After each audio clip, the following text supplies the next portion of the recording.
When you walk around outside or on the bus or in your classes or whatever, how many couples do you see? Probably quite a few, right? Like it's cuffing season, everyone's all cold now if you're in the northern hemisphere and you just want someone warm to cuddle up with around the fire, around the movie, whatever. So probably quite a few. Now let me ask you another question though. How many people do you see in relationships that actually look like really happy and loving and open and free and easy? I'd guess that's probably not that many. Now I'm living on a university campus, so most of the couples I see are quite young. And even then though, they don't look all that happy, which is strange because that's usually when you're the most happy in a relationship, is at the beginning. That's why they call it the honeymoon phase. Everything's new and exciting and crazy and whoa, I just met a new person and whoa, they actually like me and oh, I actually like them and all that stuff. Just builds and builds until you have this honeymoon phase of just everything is easy, everything's awesome. You haven't really dug deep into each other enough to see whether there's any animosity there, whether you actually are as compatible as you think you are on the surface. But regardless, why do people look so unhappy? Even if they have good chemistry together, they just don't look all that romantic. The book, The Way the Superior Man, would call that depolarized. It's just for a man and a woman in a relationship, there needs to be a certain amount of distance between their personalities that allows them to coexist more well and to kind of love each other more fully. But honestly, I haven't read the book recently, so I can't really dive into that too much. But what I do know is that if you're currently feeling like your honeymoon phase of your relationship is dying out a little bit, there are a few things that you can do that are really quite easy. Well, some of them are not so easy, but most of them are pretty easy to extend it. So let me hit you with an analogy first. If you're trying to grow a plant, right, you plant the plant or you plant the seed or whatever, you give it a little fertilizer maybe, and then you water it. But you don't flood it, you just put a little water on. And then, depending on the plant, either a few hours, few days later, come back and water it again when it looks like it needs it. And you just keep watering it little by little, and suddenly you've got a pretty big plant. And, assuming that you aren't just a garbage gardener, this plant will probably grow big and strong. Didn't really take all that much, did it? Relationships are much the same way, especially when they're early and especially when there's a good, genuine connection there. You just need to put in a little bit of effort. All you have to do is water it a little bit, and then you can really keep the momentum of things going. Most things in life aren't linear, they're exponential. So if you put in a little bit of effort, things can exponentially improve in your relationship. So what do I mean by effort? Everyone says, oh, you gotta put in effort. What does that actually mean? Practically speaking, when you're together, be together. Don't be absent. Don't be on your phones. Don't be looking at other things. If you're walking, just hold her hand. Open the door for her, lead her, look her in the eyes, smile. It's those little things that can really keep connections alive. It's all about keeping the spark, so to speak, going. And what if you don't feel like doing that, though? That's something that happens quite a lot, especially to guys in relationships, especially to younger guys. I know a lot of people that suffer from this. What if you just plain don't feel like it? Now, there can be a few reasons for this. The first, you might want to look into your attachment style. So there's 3 main attachment styles. There's secure, anxious, and avoidant. If you have the avoidant attachment style, that could mean that you are just a little bit more avoidant to affectionate things like that.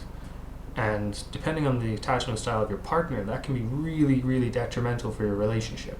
Now, I personally am somewhere between secure and anxious, so I don't have a whole lot of experience with avoidant attachments, but I'd recommend looking up online an attachment style quiz, and then if you do find out that you have avoidant attachment style, see what you can do about it. Look up what to do if I have an avoidant attachment style. Take your girlfriend, ask her to do the quiz too, see what her attachment style is. If you're both avoidant, then maybe that'll be okay, honestly. You can just sort of sit a couple feet apart and be alright.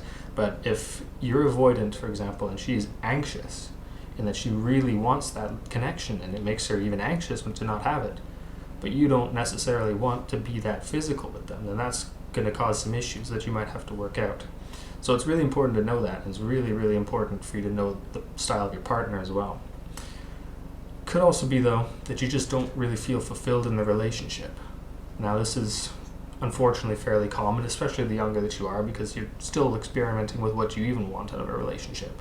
So what I would recommend for this is to really, really journal what you want out of a relationship.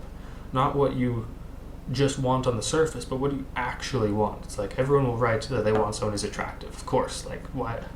That's an easy one, but go beyond that. Be like, do I want somebody who's going to be there for me to coddle me? Do I want somebody who's going to be there for me to tell me to suck it up and keep going? Really think about what drives you, what makes you better. What do you want even out of your relationship? So that's going to take some time, and it's definitely not an easy task to do, but it's so important that you can define that. Because the more that you can define that, the more that you can find whether there are holes in your current relationship that maybe you can fill yourself, or maybe you need to ask her to fill for you. And, depending on how you go about this, that can be either, if you bring it up in the wrong way, that can be a very bad issue for your relationship, but it doesn't have to be. If you communicate that clearly, that that's just something that you don't feel fulfilled in, then that's easy. The final thing, though, this is going to be hard for you guys to swallow because it is probably most likely to be true. It's immaturity, especially if you're a young guy. You just don't feel like taking the first step towards improving your situation. I get it. It's hard. Oh, it's so hard.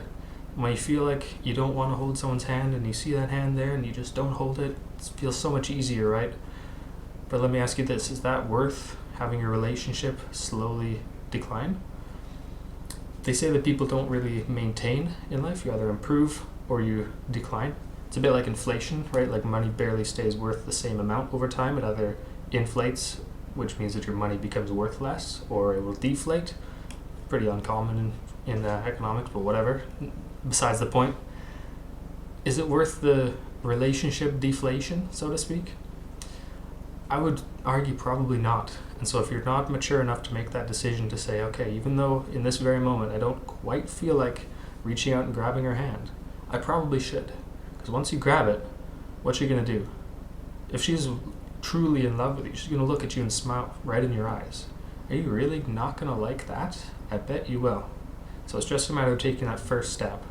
Doing, as Hamza would say, the hard work, especially when you don't feel like it. You just have to do that. And that might be just a matter of full-on immaturity. So I hope this gave you something to think about at least. If you're in a relationship, congratulations, the easy part is over. You've got a girlfriend. The hard part is staying attracted to one another, keeping each other interested. That's where the difficulty lies, and that's what I want one of the main focuses of my channel to be. Everyone talks about how to attract someone. Like, sure, how to attract a girl. Number one, be attractive. Cool. Easy, right? We all know that. The real difficulty is in kindling that relationship into something bigger than just attraction with one another and keeping it alive. So I hope that this helps in some way, shape, or form. It's something that I implement in all my current relationships. Makes it sound like I got lots at once. All the relationships I've had in recent years, shall we say. That's a little bit better. I've got one relationship right now, I promise. So anyways, guys, yeah, cheers. Have a good night, boys.